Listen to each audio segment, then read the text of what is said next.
तपाईहरुको सबैजनाको अपेक्षा अनुसार मेरो ज्ञान मेरो बौद्धिकताले भए अनुसार म त्यति उत्तर जवाफ र आफ्नो अभिमत राख्न सकौँला नसकौँला, तर पनि म प्रयास गर्नेछु। तपाईले सोध्नु भएको पहिलो प्रश्न अनुसार एक किसिमको युवा जमात माइती घरमा छ, जो ओली रहनुपर्छ भनेर बसिरहेका छन्, उफ्रिरहेका छन्, हिजोदेखि एक किसिमको आवाज उठाइरहेका छन्। अर्को एक किसिमको जमात छन् जो सामाजिक सञ्जालमा छन्। सामाजिक सञ्जालबाट एक किसिमको अभिमत राखिरहेका छन् कि क्रिटिकल भइरहेका छन्। हामीले पहिलो कुरा त एउटा यो सोच्नु पर्यो र बुझ्नु पर्यो कि दुवैमा एउटा समानता मात्र छ कि त्यो दुईटै जमात युवा हुन्, त्यति मात्र समानता छ। त्यो बाहेक राजनीतिक सोचाइ, राजनीतिक बुझाइ, राष्ट्र राज्य व्यवस्था, सरकार सुशासन सबै प्रतिको सोचाइ त्यो दुईटै जमातको एकदमै फरक छ। फरक कसरी छ भने तपाईको माइती घरमा गएका जमात र भइरहेका जमात उनीहरू युवा भए तापनि सामाजिक सञ्जाल भन्दा फरक छ, किनकि उनीहरूको हिजोसम्म प्रचण्डकै समर्थनमा उफ्रिरहेका थिए होला, सायद कतै खुला मञ्चमा प्रचण्डकै भाषणमा ताली बजाइरहेका थिए होला, किनकि उनीहरू नेकपाका थिए र अहिले आएर प्रचण्डको विरोधमा र ओलीको समर्थनमा उफ्रिन बाध्य छन्, किनकि नेकपा भित्रको आफ्नो पोलिटिकल लोयल्टी एकतिर छ र त्यति पोलिटिकल लोयल्टी अभियस हो, त्यो रहन्छ नै, त्यति राख्नुपर्छ नै हैन। हामीले ओलीलाई पनि त देखेको छौं, चरी मर्दाखेरि सायद रमेश अधिकारी हैन, चरी मर्दाखेरि एकदमै उलाई गोली लाग्दाखेरि यस्तो राम्रो युवालाई गोली लाग्यो, यस्तो राम्रो होनहार मान्छे, भविष्यको राजनेता हुन सक्ने मान्छे गोली लाग्यो भनेर त्यही ओली पुगेकै हुन्। त्यसरी गर्दाखेरि हामीले त्यो युवालाई उमेरको हिसाबले मात्र युवा भन्न सक्छौं, तर सामाजिक सञ्जालमा भएका युवाहरू जसले हिजो जस्तै मलाई कतिजनाले कुनै मधेसवादीसँग लाग्यो, कहिले कांग्रेसतिर लाग्यो, कहिले केतिर लाग्यो भनेर भन्ला, मैले तपाईको सोशल मिडियामा लेखेको पोस्टहरु तपाई एकचोटी रिभ्यू गर्नुस्, गल्ती गरिरहेको जुनसुकै दल होस् म क्रिटिकल भएको हुन्छु। हिजो नेपाली कांग्रेसले जनकपुरमा गर्दै रहेको आमसभामा महिला वक्ता राखेन भनेर मैले खिसी उडाएर एउटा फोटो पनि राखेको छु र राजपालाई पनि समेटेको छु। के माइती घरमा उफ्रिरहेका युवाले यो गट्स राख्छ कि आफ्नै नजिकको दल, आफू सहभागी भएको दल वा जुनसुकै दल होस्, प्रतिद्वन्दी नै होस्, सबैको बारेमा समान रूपमा आफ्नो स्वतन्त्र रूपमा धारणा राख्न सक्ने त्यो गट्स राख्छ भन्ने राख्दैन। उनी प्रायोजित छन्, स्पोन्सर्ड हुन् हैन। हामीले सबैलाई इक्वल फुटेजमा राखेर जज गर्नै मिल्दैन, त्यो इभ्यालुएसन गर्न मिल्दैन। त्यसैले माइती घरमा आएको युवा, सामाजिक सञ्जालमा आइरहेको युवा फरक हो। माइती घरमा आएको युवाको आबद्धता राजनीतिमा छ, आबद्धता राजनीतिमा छ, तर सामाजिक सञ्जालमा लेखिरहेको युवाहरूको सरोकार राजनीतिमा छ हैन। उहाँहरूको त्यो सोच राजनीतिमा छ, उहाँहरूको कन्ट्रिब्युसन एउटा ओपिनियन ड्राइभ गर्छ। माइती घरको जमातले ओपिनियन ड्राइभ गर्दैन, केही बेरको लागि एउटा आवाज बुलन्द पार्दिन्छ, ओलीलाई ल मेरो जमातमा मेरो पनि आवाज छ, मेरो पक्षमा पनि मान्छेहरू छ भन्ने कुरा केही आवाज उठाउनलाई मद्दत पुर्याउला। र हामीले त्यो सेल्फी पनि त देख्यौं ट्विटरमा कि ओलीले पालवाटारमा सबैलाई बोलाएर यसो गर्नुपर्छ भनेर निर्देशन दिइरहेको र त्यहाँ सहभागीहरू मध्ये केले सेल्फी डिस्क्लोज गरेको भनेको त त्यो निर्देशित रहेछ नि। तर अर्को जमात हेरौँ न, जस्तै पाटनमा हैन, सुशासनको लागि गइरहेको जमातलाई निर्देशन गरेको कहीँ देख्यौं हामीले? कसैले त्यसरी फोटो खिचेको पाएका छैनौं। स्वस्फूर्त रूपमा सबै गइरहेका छ, सबै गइरहेछ। त्यसैले म चाहिँ दुईटै जमातको युवाहरूलाई एउटै समानता छ कि दुवै युवा हुन्, अरु त्यो बाहेक सबै किसिमले दुईटैमा फरक छ। सोच, संस्कार, बुझाइ र आबद्धता, लोयल्टी सबै कुरामा भिन्नता छ। हजुर के छ? एकदमै भिन्नता त छ, तर मैले अर्को एउटा यहाँलाई प्रश्न गर्न चाहन्छु।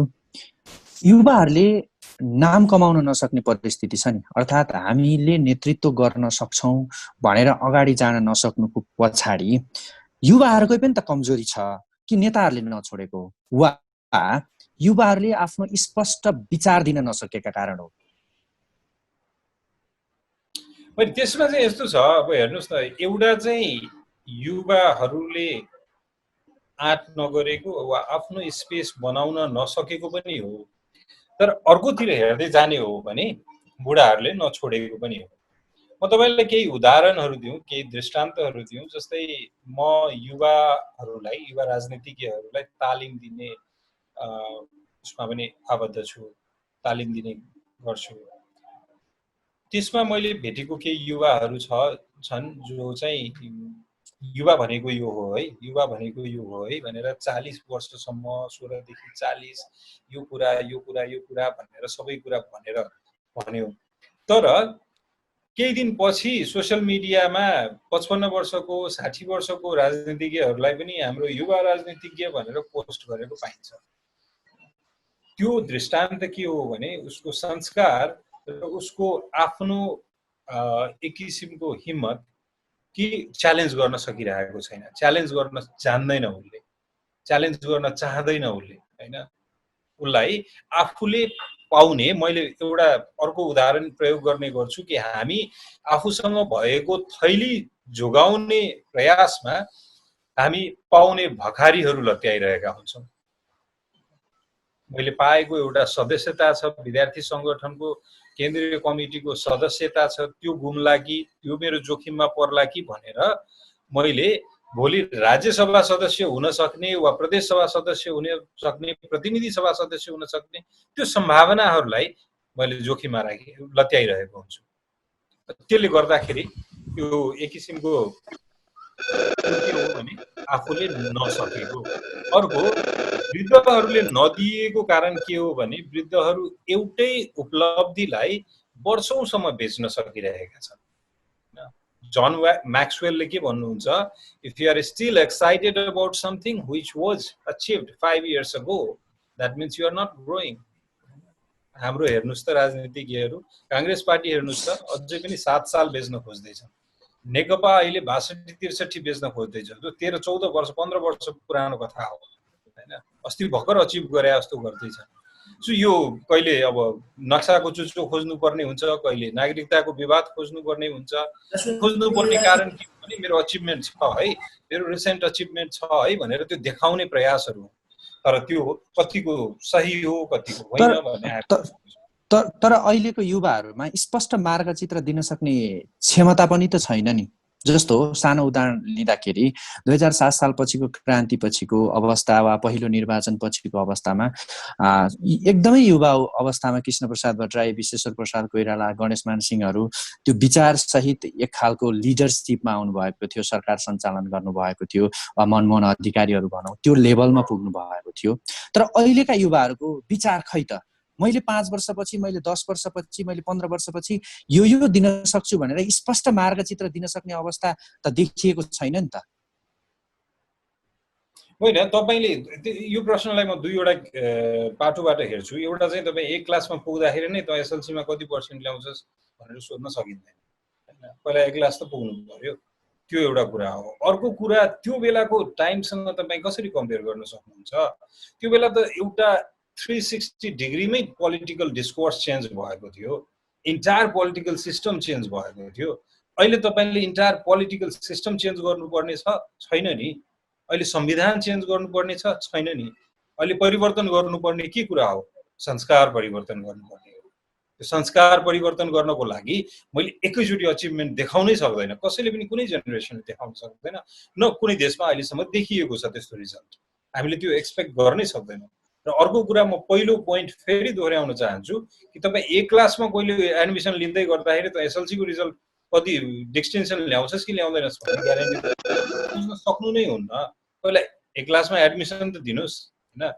अहिलेको युवाहरूसँग डिस्कोर्स के छ त, युवासँग भिजन के छ, पोलिटिकल गाइडलाइन्सहरू के छ भन्ने कुरा अहिले नै तपाईँले सबै कुरा स्पष्ट रूपमा मलाई उत्तर देऊ भनेर खोज्न सक्नुहुन्न हैन। पहिला let them enter, let them realise the system and then they will come up with the results, जुन हामीले पाइ पनि रहेको छौँ नि कतिवटा होइन। ठाउँमा। तर हामी यही नजिकै हेर्न सक्छौँ नि, केजरीवालको कुरा, कन्हैया कुमारको कुरा वा क्यानाडियनमा प्रधानमन्त्रीको कुरा हेर्न सक्छौँ नि। अहिले पनि नेपालमा गर्नै नसक्ने भन्ने कुरा त छैन नि। 62-63 को आन्दोलन तपाईँ हामी देख्यौँ वा हामी आफै पनि सहभागी भयौँ। त्यसमा युवाको अवस्था के थियो? राजतन्त्र 240 वर्ष भन्दा लामो राजतन्त्रलाई समेत अन्त्य गर्न सकिएको युवाको नेतृत्वले। अहिलेको यो पुराना पुस्तालाई हामी यो तरिकाबाट हामी हटाउन सक्छौँ भनेर गर्न सक्ने हिम्मत नभएकै त होला नि। होइन, हिम्मत नभएको भन्न मिल्दैन। तर तपाईँले जसरी फेरि पनि म भन्छु, वी क्यानट कम्पेयर। बिपी कोइरालाको बेलामा यस्तो भएको थियो, अहिले किन हुँदैन भनेर। किनकि बिपी कोइरालाको बेलामा उहाँ यस्तो नेतृत्वको अभ्यास गर्नुहुन्थ्यो, यस्तो राजनीतिक अभ्यास गर्नुहुन्थ्यो जहाँ चाहिँ उहाँ आफ्नो प्रतिद्वन्दीलाई ससम्मान स्थान दिनुहुन्थ्यो हैन। त्यो थियो। त्यो जस्तै उहाँले मिडियाले मेरो बारेमा चाहिँ एकदमै स्ट्रङली लेखिदिएन भनेर केही सम्पादकहरूलाई आफ्नो क्वार्टरमा बोलाएर तपाईँहरू एकदमै मेरो लागि क्रिटिकल भइदिनुस् न, किनकि मेरो प्रतिपक्षी कमजोर हुनुहुन्छ सदनमा भन्ने संस्कार त्यो बेला थियो।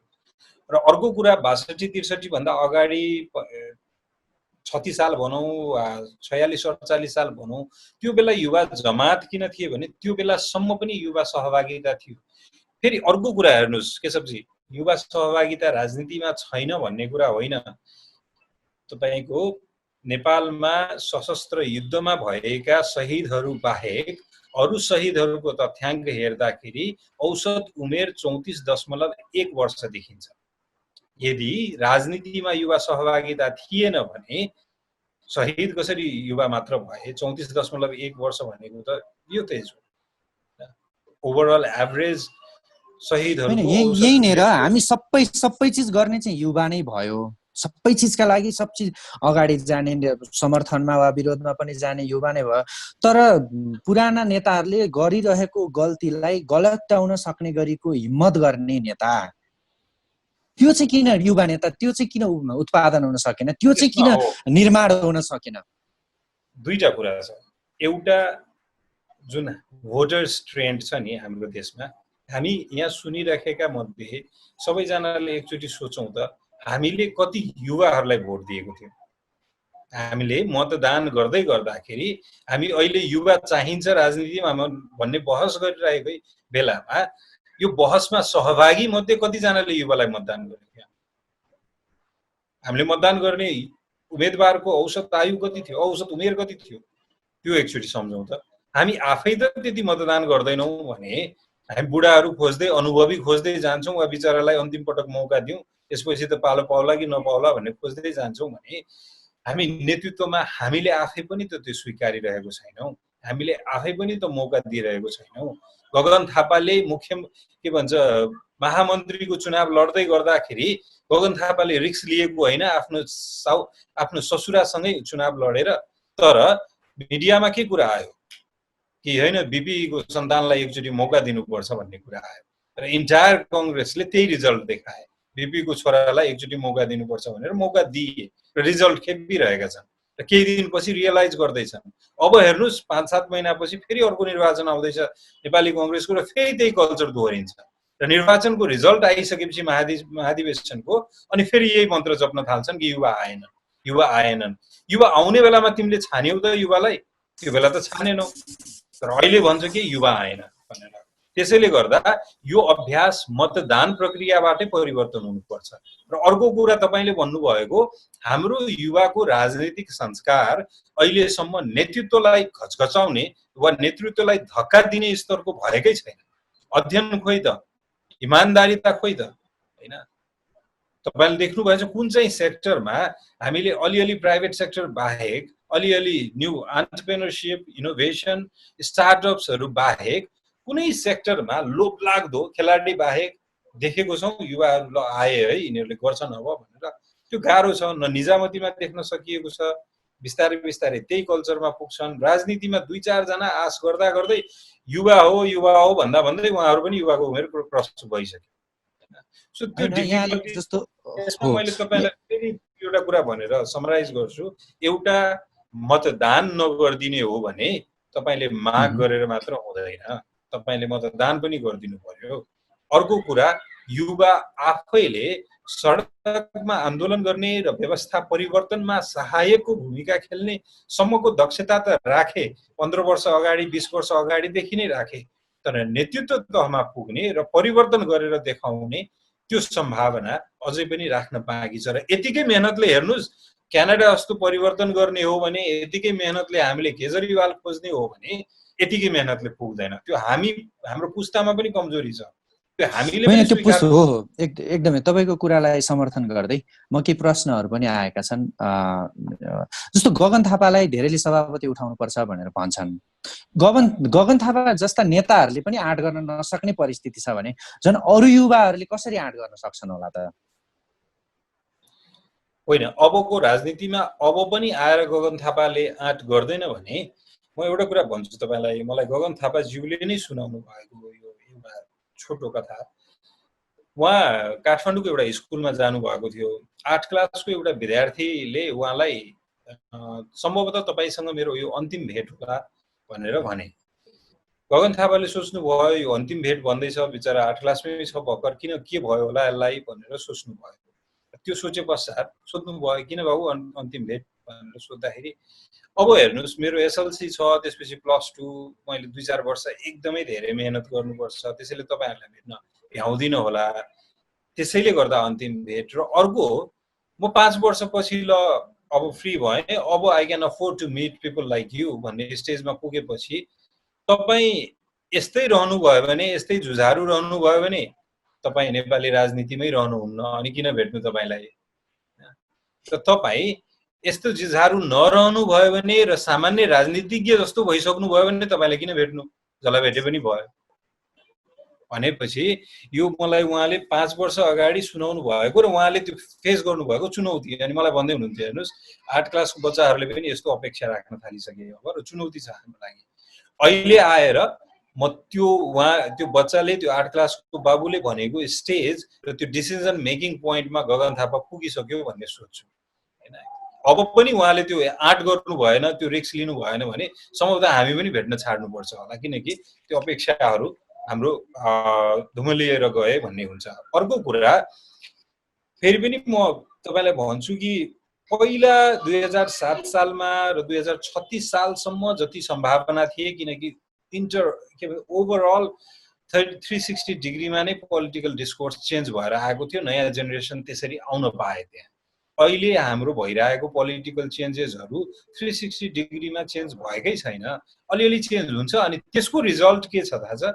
त्यसको दुःखद कुरा के छ भने बिपी पछिको जेनेरेसन जुन पोलिटिक्समा थिए तिनीहरू अहिलेसम्म पनि यथावत छ। त्यसैले गर्दा ओभरअल नयाँ जेनेरेसन इन्ट्री एकैचोटि गर्दैन। र यसमा चाहिँ अब त्यस्तो नगरेपछि म एउटा कुरा के भनौँ भने असामान्य परिस्थिति भइराखेको छ भने असामान्य परिस्थितिमा तपाईले गर्ने प्रयासहरू पनि असामान्य हुनुपर्छ। असामान्य परिणामको लागि म सामान्य प्रयासहरू गर्छु भनेर हुँदैन। हामीले गरिराखेको युवा जमातले वा हाम्रो पुस्ताले गरिराखेको, म पनि दोषी छु, हाम्रो पुस्ताले गरिराखेको प्रयासहरू असामान्य छँदै छैन अहिलेसम्म। सो द्याट इन्टायरली हामीले एउटा डिस्कोर्स चेन्ज गर्न सकौँ, सम्भावना चेन्ज गर्न छैन त्यो। त्यसैले मेहनत नै नपुगेको जस्तो लाग्छ मलाई। जस्तो असामान्य परिस्थिति त भन्नुभयो, एकपटक मैले उहाँको नाम त बिर्सेँ, एकजना सायद जनकपुरतिरकै वकिल हुनुहुन्छ होला, नाम मैले बिर्सेँ, माफ पाऊँ।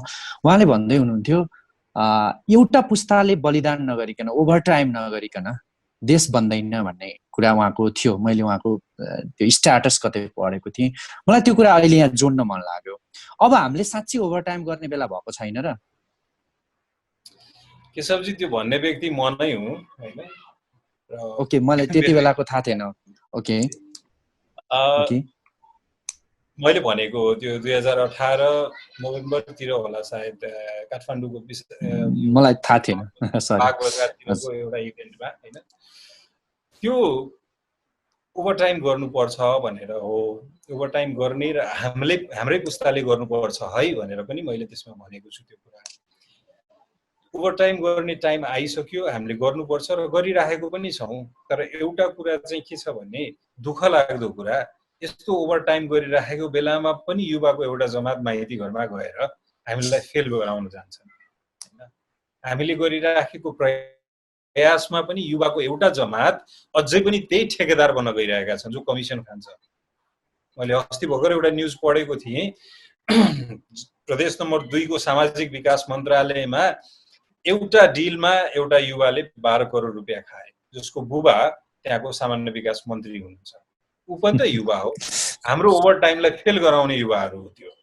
हाम्रो ओभरटाइमलाई फेल गराउने युवा माइती घरमा उफ्रिन जाने युवाहरू र हाम्रो ओभरटाइमलाई फेल गराउने युवा निजामतीमा पनि छन्, ठेकेदारीमा पनि छन्, व्यापारमा पनि छन्, त्यो युवाहरू हो। त्यसैले गर्दा अब यसमा एउटा जेनेरेसनले मेहनत गरे बराबर एउटा जेनेरेसनले बुझ्नु पनि पर्ने जरुरी छ कि मेहनत के हो त, हामीले किन गरिरहेछौँ। जस्तै सेकेन्ड वर्ल्ड वार पछि तपाईँको यो नाजीहरूको सबै समस्याहरू पश्चात जर्मनी डिस्ट्रोय भएको थियो। त्यो बनाउने बेलामा एउटा जमात थिए, यस्ता एउटा जेनेरेसन थिए जो दिनभरि सार्वजनिक आफ्नो सेवामा काम गर्न जान्थे, राति फर्केर आएर ल तिमी बियर बोकेर आऊ, म बर्गर बोकेर आउँछु, हामी बसेर कम्युनिटी बिल्डिङ बनाउनु पर्छ है रातभरि भनेर काम गरे। त्यो पुस्ताले रिबिल्ड गरे त्यो कन्ट्रीलाई। हाम्रो अझै पनि छ त्यो सोच। अहिले गएर म भनौँ न जनकपुरमै, म अहिले जनकपुरमा छु, मेयरले यहाँ भ्रष्टाचार गरे, एकदमै धेरै भ्रष्टाचार गरे भनेर आवाज उठाउँदाखेरि मलाई लाग्ने आक्षेप के छ भने त ब्राह्मण नबोल है भनेर, किनकि मेयर साउजी हो यहाँ। र त्यसमा पनि ताली बजाउने युवाहरू छन्। त्यसमा पनि ताली बजाउने युवाले यो बुझिरहेको छैन कि एकजना व्यक्तिले आवाज उठाउँदै गर्दाखेरि उसको जात हेर्नु भएन, उसको आवाज हेर्नु पर्यो भन्ने कुरा बुझ्ने एकदम सीमित युवा छन्। जो कुरा जसले बुझिदिँदैनन् उनले हाम्रो ओभरटाइमलाई फेल गराउनतिर लाग्यो। ओभरटाइमका दायराहरू के हुन सक्छन्? हजुर, ओभरटाइमका दायराहरू के हुन सक्छन्? हामीले के विषयमा ओभरटाइम गर्न सक्छौँ कि हाम्रो पुस्ताले साँच्चीकै ओभरटाइम गरेको देखियोस् र हाम्रो देशको निर्माण गर्न सकेको देखियोस्? के हुन सक्छन्? एउटा कुरा हेर्नुहोस्, यसको केही आयामहरू हुन्छन् ओभरटाइम भन्नाले हैन। यसमा जस्तै हाम्रो जुन शैक्षिक क्षमता छ, हामी जुन किसिमले बुझ्छौँ बोल्छौँ त्यो पर्याप्त छैन अझै पनि। हामीले आफूलाई कुनै इन्टरनेसनल युनिभर्सिटीको स्टुडेन्टहरूसँग कम्पेयर गर्दाखेरि हामी देख्छौँ नि, हामी आफूलाई कमजोर पाउँछौँ, हाम्रो शिक्षा कमजोर पाउँछौँ। त्यसमा हामीले सरकारले दिएको वा राज्यको युनिभर्सिटिजहरूले दिएको इन्फर्मेसन वा एजुकेसनले नै पर्याप्त छ र म यसैले चाहिँ पर्याप्त भएँ भनेर त्यो सोच्न छाड्नुपर्छ र हामीले आफ्नै तर्फबाट अझै शिक्षा लिन थाल्नुपर्छ। अझै हामी आफूलाई दक्ष बनाउनुपर्छ। हामीलाई जुन सोचले ड्राइभ गर्छ, हामीलाई जुन सोचले ड्राइभ गरेर ल भारतले मलाई हटाउन खोज्यो र यो चाहिँ नागरिकता भनेको यो हो यताउति भनेर जुन ड्राइभ गर्छ र हामी त्यसमा ड्राइभ भएर जान्छौँ र त्यो आउटसाइड द बक्स हामी सोच्न पनि सोच्दैन यो हुन सक्छ है भनेर त्यो एउटा स्टेटमेन्ट आउन बित्तिकै सबैजना सोसियल मिडियामा राष्ट्रवादी भइहाल्छौँ, क्रिटिकली सोच्न सक्दैनौँ। त्यहाँ क्रिटिकली सोच्नको लागि हामीले एक्स्ट्रा एफोर्ट लगाउनु पर्ने छ हैन। तपाईँ हेर्नुहोस्, विदेशतिर 18 वर्ष नागेपछि इभन अभिभावकले पनि मेरो सन्तानले रिस्क लियोस् र आफ्नो जिन्दगी अगाडि बढाओस् भनेर पठाइदिन्छ घरबाट, निर्भरता हटाउँछ। हाम्रो पुस्ताले त्यो निर्भरता, त्यो चुनौती पनि लिन ओभरटाइम गर्नु पर्यो। मलाई पाल्नको लागि मेरो अभिभावक चाहिँदैन, अब म 18-20 वर्षको भएँ, अब म छुट्टै बसेर आफ्नो खुट्टामा उभिन चाहन्छु, म आफू अझै दक्ष हुन चाहन्छु भनेर त्यसमा ओभरटाइम गर्नु जरुरी छ। हामी अहिले हेर्नुहोस्, हाम्रा साथीभाइहरू जुन मिडल इस्टमा गइरहेका छन् उनीहरूले कुन स्तरको जब गर्छ त्यहाँ हामीलाई राम्ररी थाहा छ, तर त्यही लेभलको जब गर्ने यहाँलाई हामीले कति रेस्पेक्ट गरिरहेका छौँ, त्यो रेस्पेक्टमा हामीलाई एक्स्ट्रा एफोर्ट लगाउनु जरुरी छ सो द्याट उनीहरू त्यत्तिकै आम्दानीको लागि त्यो जोखिममा जान नपरोस्। मेरो एउटा गुरुले भन्नुहुन्छ, what is the biggest risk of life भनेको losing life is the biggest risk of life. हाम्रा हेर्नुहोस् अहिले पनि लगभग 5 मिलियन त्यो रिस्कमा छन् बिकज अफ अर्निङ लिल बेट। त्यो हामी यही अफोर्ड गर्न सक्छौँ यदि हामीले सोसाइटीमा त्यो संस्कार दिने हो भने, त्यो सम्मान दिने हो भने, त्यसमा हामीले एक्स्ट्रा एफोर्ट लगाउनु पर्यो। ओभरटाइम भनेको ओभरटाइम काम गर्ने मात्र होइन कि जति काम गरिरहेको छु त्यो सबैमा एक्स्ट्रा एफोर्ट पनि लगाउने हो। त्यतिकै पर्याप्त छैन है, त्यतिकै अध्ययन पर्याप्त छैन, त्यतिकै मेहनत पर्याप्त छैन। हामी काम गर्न जान्छौँ, हामी काम गर्न जान्छौँ, हामी कार्यालयमा काम गर्न जान्छौँ। मेरो पनि प्राइभेट बिजनेस छ काठमाडौँमा, म हेर्छु हामीले 6 घण्टा 8 घण्टा भनेपछि कति घण्टा काम गर्छौँ भन्नुहोस् त? 8 घण्टा काम गर्छौँ हामी 4 घण्टा हार्डली काम गर्छौँ। 4 घण्टा यताउतिमै बित्छ।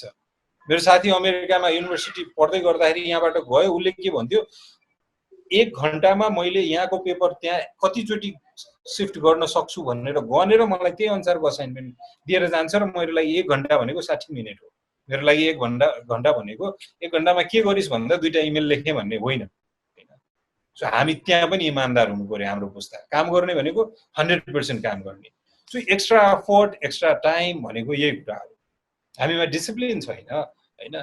सिङ्गापुर जाँदाखेरि हाम्रो एकचोटि पनि थुक निक्लिँदैन। नेपाल टिआइए ल्यान्ड गर्न साथ थुक निक्लिन्छ। त्यहाँ डिसिप्लिन छैन हाम्रो।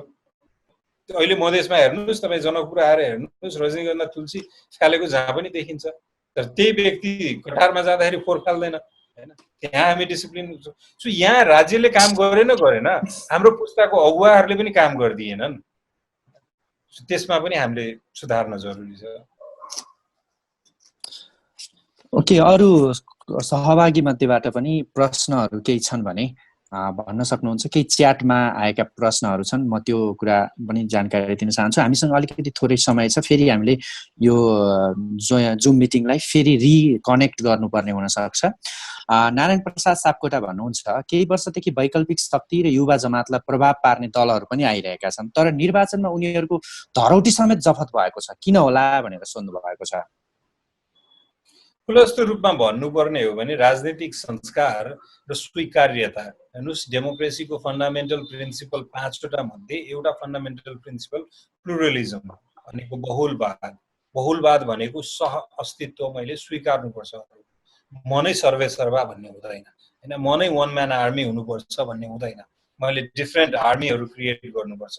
अर्गनाइजेसनमा म सिइओ छु, म नै एकजना भन्ने हुँदैन। मैले म्यानेजर्सहरू क्रिएट गर्नुपर्छ। त्यो क्रिएट गर्न नजानेको, सबैको अस्तित्व स्वीकार गर्न नजानेको, मेरो अनुहारले नै म चुनाव जित्छु है भन्ने सोच, त्यो कुराहरूले गर्दाखेरि फेल भएको।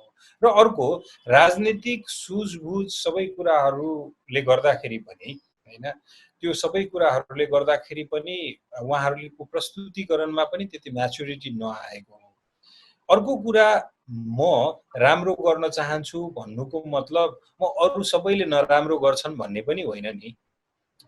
त्यो उहाँहरूले त्यो पनि अप्लाई गर्नुभयो। हेर्नुहोस्, विवेकशील नेपालीकै म नाम लिएर भन्छु, काठमाडौँको उहाँहरूको उम्मेदवारी जुन जुन निर्वाचन क्षेत्रमा भयो, त्यो निर्वाचन क्षेत्रमा उहाँहरूको प्रतिद्वन्दीको नाम लिनुहोस् त।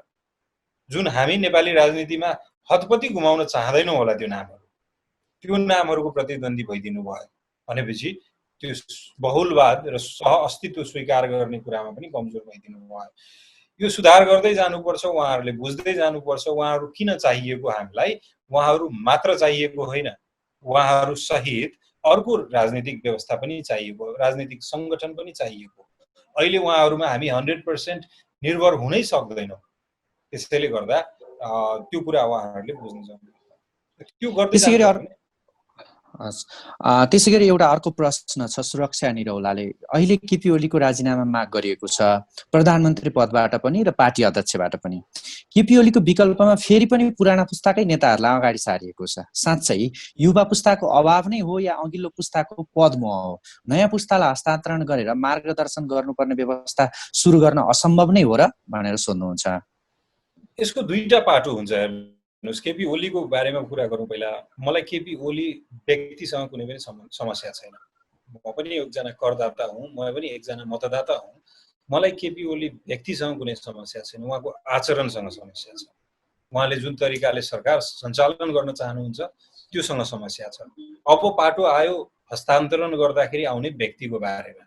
त्यो व्यक्तिको बारेमा किन युवा हुन सक्दैन भन्दा त्यो पार्टीले पनि त्यस्तै अर्को दोस्रो पुस्तालाई हस्तान्तरण गरेर ल अब हामीले हाम्रो भाग सकायौँ हैन।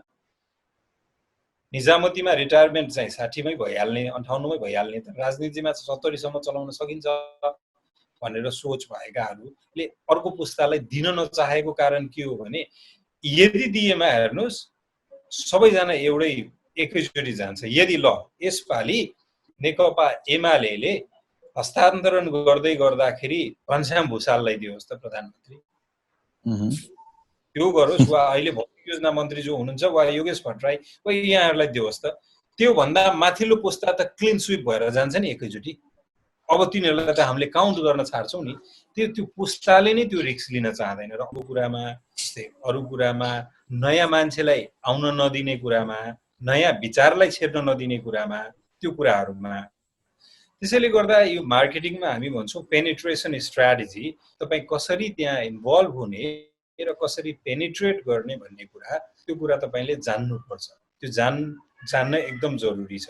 मैले अघि भन्दै गर्दाखेरिको जवाफ फेरि समराइज गरेर भन्दै गर्दा, नयाँ राजनीतिक दल आए वा नयाँ राजनीतिज्ञहरू आए र जमानत जप्त नै हुने कारण के थियो भने उहाँहरूले त्यो penetration strategy in Nepalese politics बुझ्नु भएन।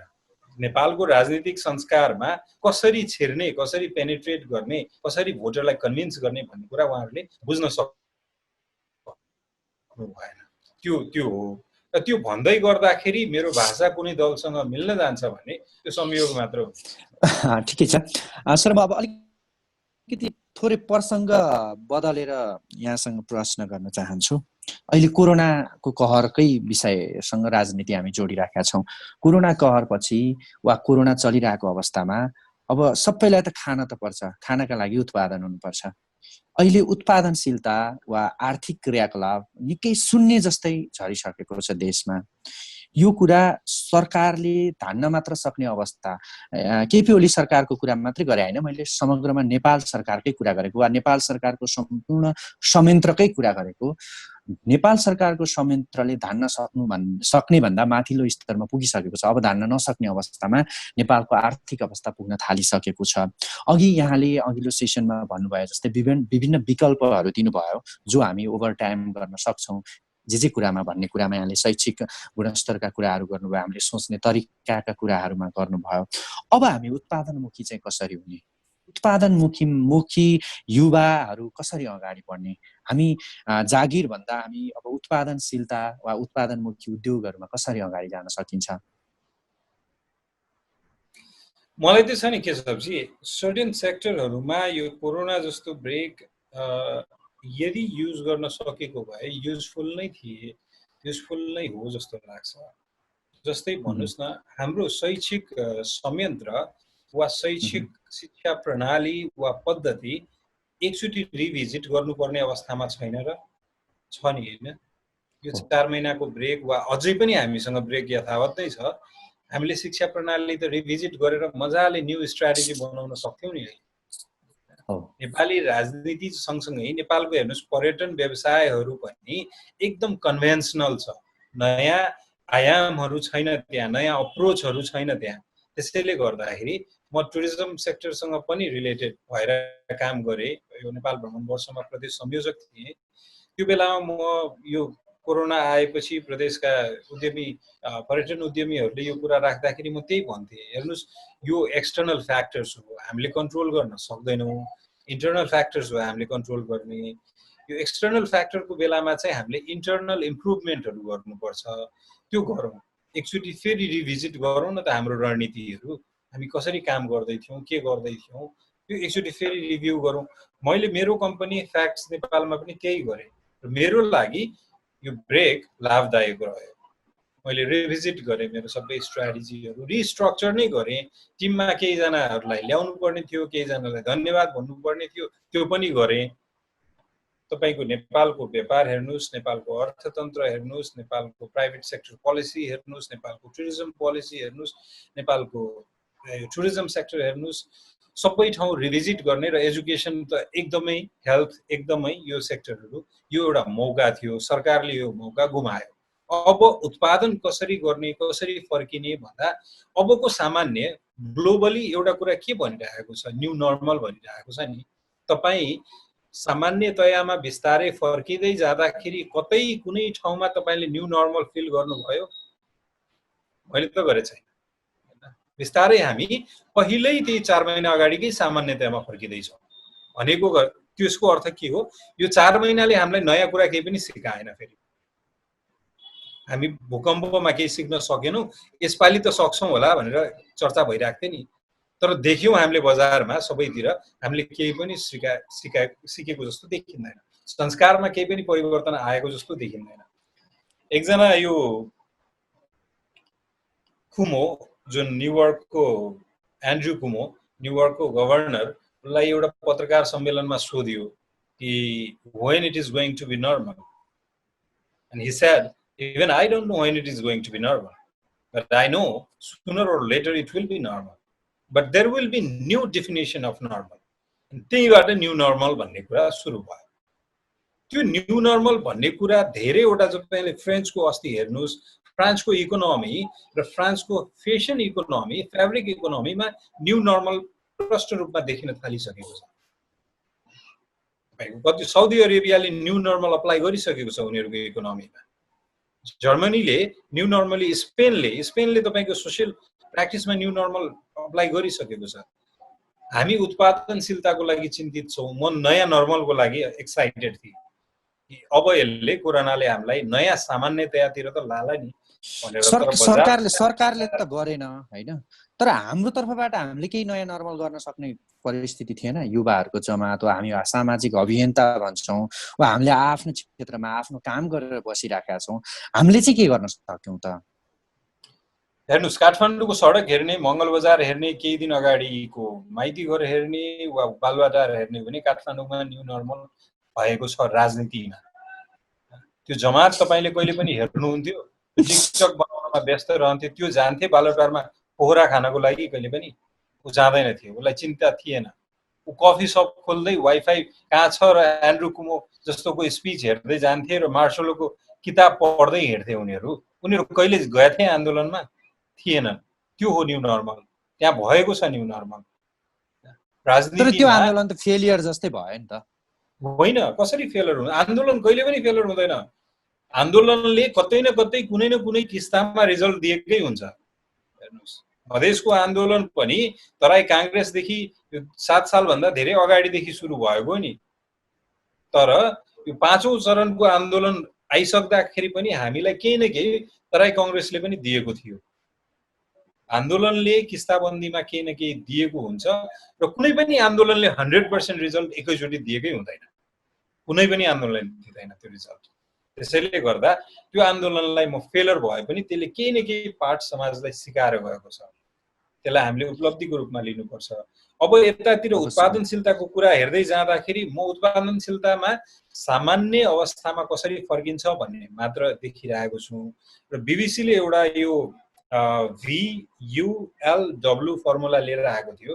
VULW-मा नेपालको रिलेट गर्दाखेरि कुनै कुनै सेक्टर तपाईँको भी जस्तो हुन्छ, स्वाट तल जान्छ माथि आउँछ। ब्याङ्किङ सेक्टर होला, यो मेडिकल सेक्टर होला, त्यस्तो त्यस्तो सेक्टर। यु तल गयो सर्टेन टाइम पछि माथि आउँछ, त्यस्तो कुनै सेक्टरहरू प्राइभेट सेक्टरहरू छन्।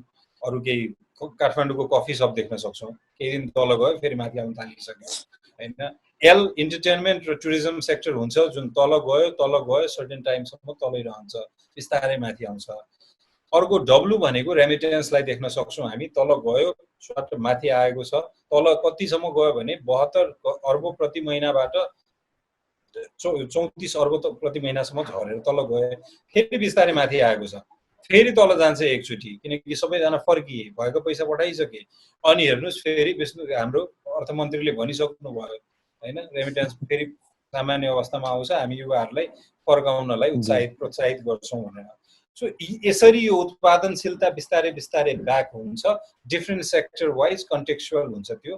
त्यसमा हामीले, तर म दुखी चाहिँ कुन कुरामा छु भने यो उत्पादनशीलतामा वा सामान्य अवस्थामा हामी कहिले फर्कौँला भन्दा पनि यस्तो कहरमा पनि हामी सुध्रिएनौँ र फेरि पहिलाकै अवस्थामा फर्किरहेछौँ, जुन हामी उत्साहित छैन।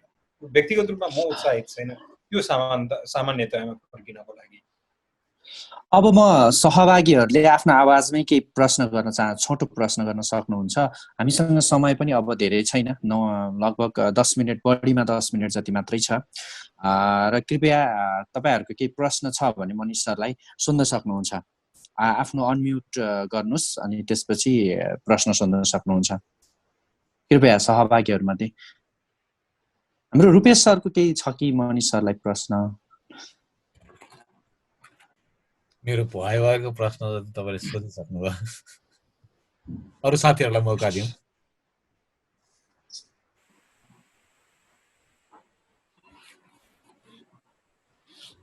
नसोधिदिनु भएकोमा रुपेश सरलाई धन्यवाद।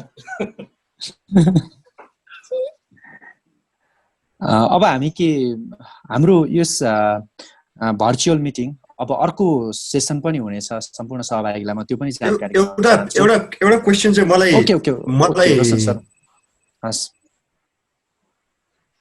रोशन सर प्लिज मलाई चाहिँ एउटा क्वेशन सोध्न मन लाग्यो मनिष सरलाई। खास मलाई चाहिँ एकदमै यो चाहिँ मनमा लागिरहने प्रश्न पनि हो। खासमा अहिले जसरी राजनीतिक उलटपुलट भइराखेको छ नि, एउटा पार्टी जुटेर चाहिँ एउटा के काम गर्न खोज्छ, पछि त्यही पार्टीमा फुट हुन्छ, एउटाले एउटा गुट सम्हालेर राखेको हुन्छ, अर्कोले अर्को गुट सम्हालेर राखेको हुन्छ। यो वर्षौंदेखि चलिआएको छ। यो पुराना हाम्रा चाहिँ बुवाका पालादेखिका नेताहरूले त्यसो गरिराखेका छन्।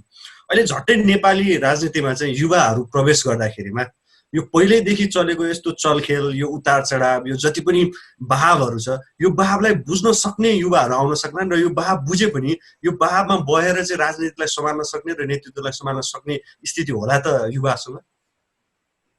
हुन्छ, पक्कै पनि हुन्छ। हेर्नुहोस् रोशनजी, तर एउटा कुरा त्यसमा कन्डिसनल के हुन्छ भने, फर्स्ट कन्डिसन कुनै पनि दलको एउटा युवाले एक्लै जोखिम लिन चाहँदैन।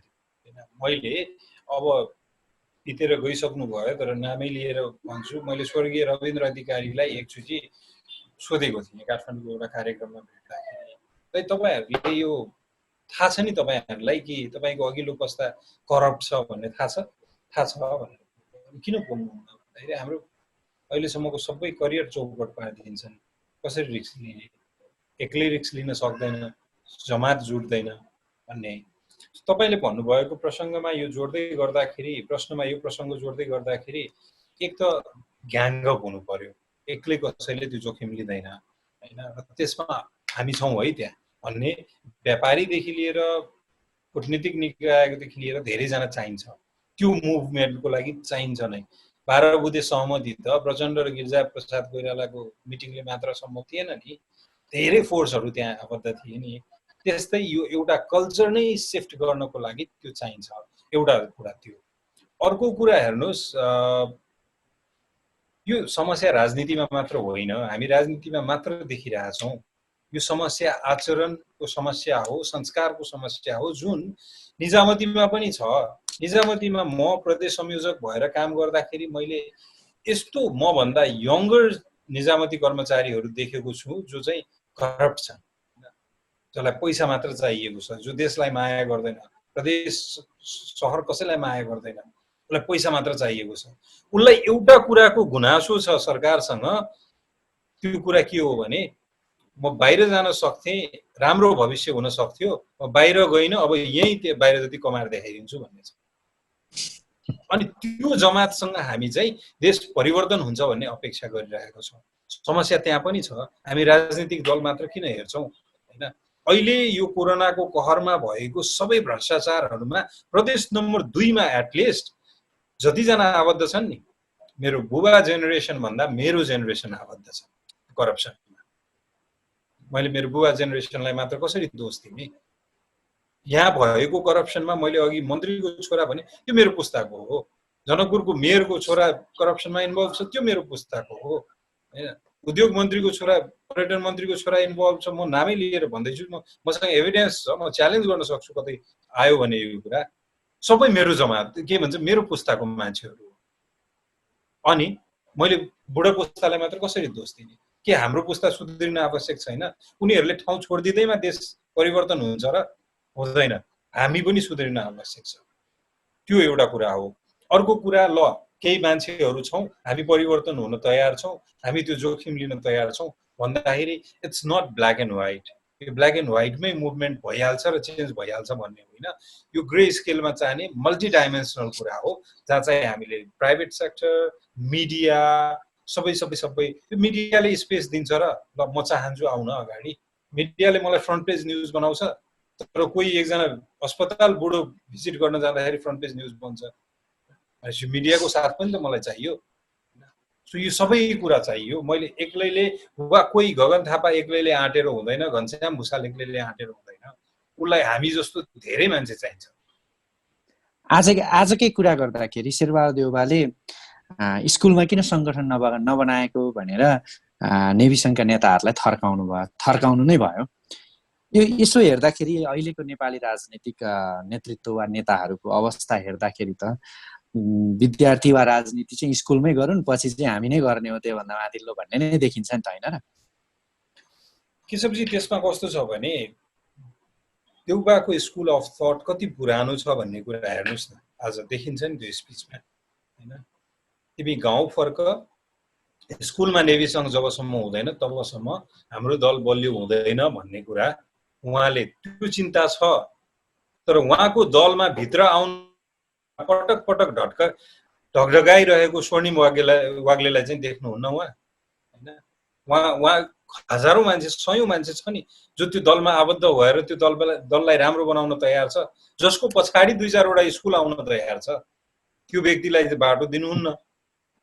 तर उहाँलाई त्यो स्कुलमा गएर स्कुलमा किन नेभी सङ्घ भएन भन्ने, किनभने तपाईँको यो पहिलादेखि यो मैले अहिले बिर्सिएँ, जस्तो रविन्द्र अधिकारीहरूले जब रविन्द्र अधिकारीले स्कुल 8 क्लासमा तपाईँको राजनीति सुरु गर्नुभएको थियो।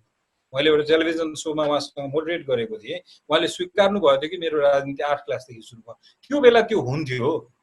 त्यो बेला त्यसरी नै क्याडर बेस्ड भएर स्ट्रङ भएर आउँथे पोलिटिकल पार्टीहरू। अहिले त्यो छैन नि जरुरी। अहिले सोसियल मिडिया आइसक्यो, मिडिया यति एक्टिभ भइसक्यो, सोसियल एक्टिभिटिजहरू यति धेरै हुन्छ। तर देउबा अहिले त्यही कन्भेन्सनल थटमा हुनुहुन्छ कि राजनीतिक दल त्यसरी नै बन्छ भन्ने कुरा लाग्छ उहाँलाई अहिले पनि।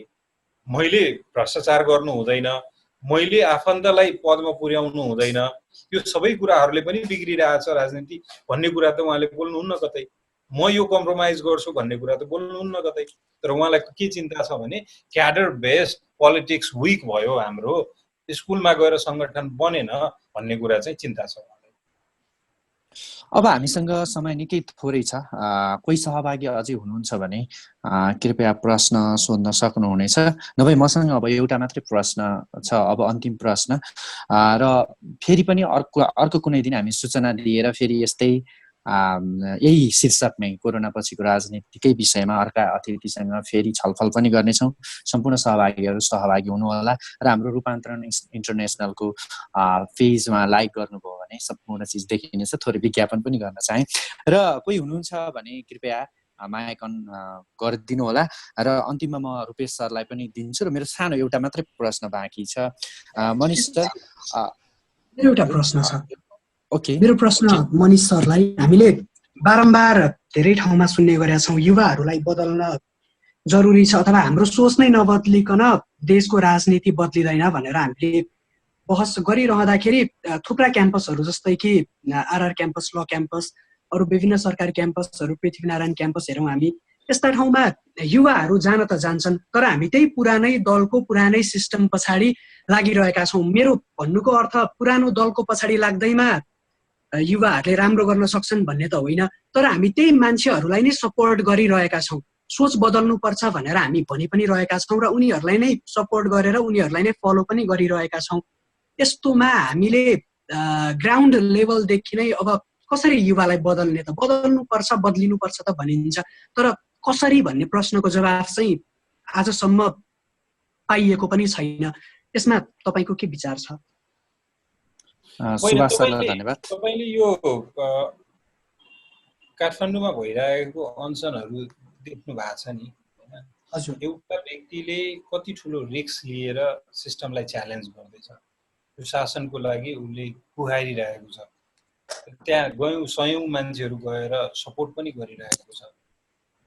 हामीले दलभित्र गएर दलमा यो हुनुपर्छ है, दलमा यो चेन्ज हुनुपर्छ, नत्र म हुँदिनँ भनेर त्यो च्यालेन्ज गर्न कोही जाँदैन। मैले नेतालाई च्यालेन्ज गरेँ भने मैले मन्त्री पद पाउँदिनँ वा समानुपातिकमा पर्दिनँ वा टिकट पाउँदिनँ भनेर त्यो चिन्ताहरूले च्यालेन्ज गर्न छाड्छन्। त्यो एउटा कुरा हो। अर्को चाहिँ के हो भने हामी त्यहाँ गएर हामी आफूभन्दा सिनियर, आफूभन्दा सक्षमहरूसँग बस्छौँ, तर उनीहरूलाई च्यालेन्ज गर्न चाहँदैनौँ र उहाँहरूले पनि त्यस्तो मान्छे मन पराउनुहुन्न जसले उहाँहरूलाई च्यालेन्ज गरोस्।